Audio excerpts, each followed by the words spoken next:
அப்படியே இப்படி தூக்கு வரும் பாரு. அப்படியே தூக்கு. ஓப்பன் பண்ணி உள்ள கையை விடு. என்ன வருது பார்க்கலாம். பாம்பு இருந்துச்சுன்னா பயப்படக்கூடாது. உள்ள பாம்பு வச்சிருக்கேன். சும்மா சொன்ன.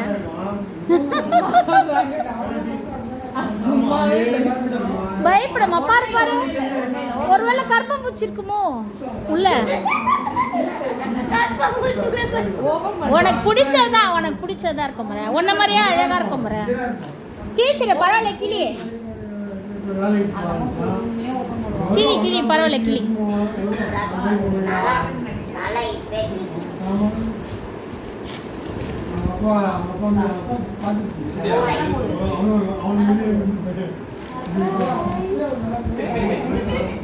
எப்படி இருக்கு? நல்லா இருக்கா? பூச்சாம வச்சிருக்காளா? அதை வச்சு விளையாடுவோம்.